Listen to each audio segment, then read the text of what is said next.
Welcome to My Long Island TV. From Manhasset to Montauk, we've traveled our communities to bring you the following events. I'm your host, Waldo Cabrera. My Long Island TV starts now.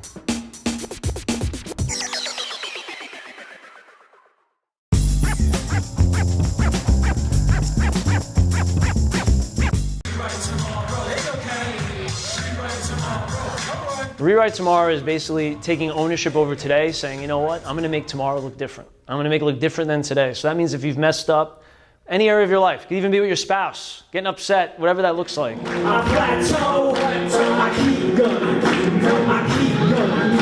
I was an aspiring hip-hop artist when I was younger, and I was trying to get record deals and run around New York City and around the country trying to put out my music and my message, and I fell into drug and alcohol addiction, which led me away from the music, led me into a very dark season of my life.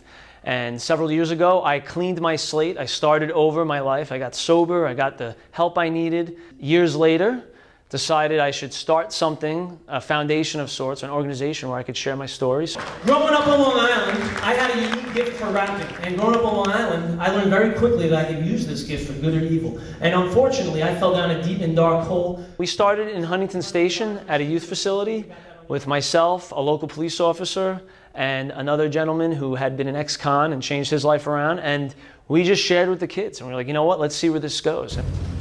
So when I was surrounded with the wrong crowd and surrounded with drugs and alcohol. One day when I was on my way from work,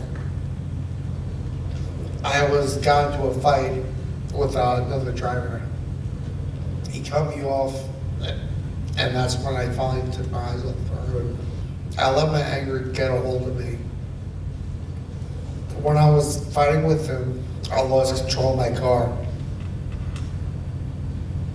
And I was ejected from the car, which then left me paralyzed from the neck down.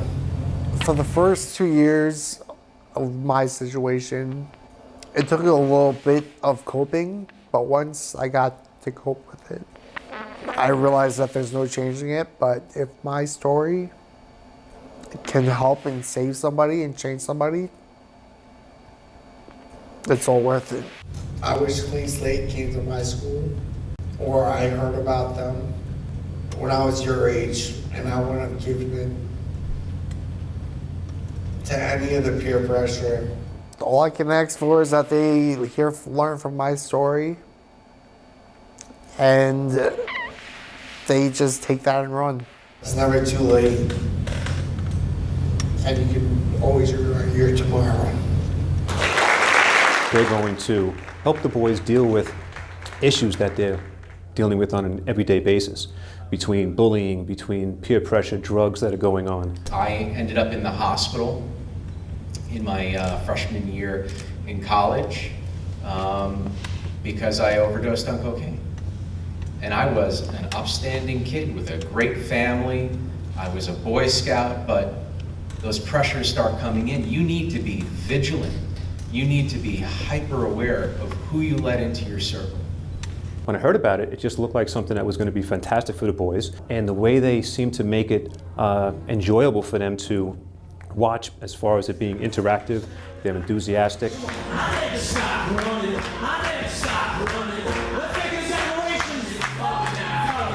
At the end, we'll give the young people an opportunity to sign a Rewrite Tomorrow pledge where they'll say, hey, you know what, I want to have a clean slate in an area of my life. It may not be as severe as the things that I dealt with, and also being a part of the movement in their community. They could be an ambassador for Clean Slate. They could be someone that says, you know what, I want to wear the wristband as a reminder, whatever that looks like for them.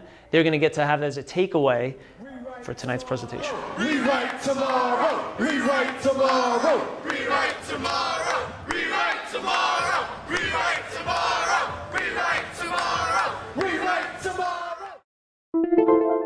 This is the National Video Journalist Network.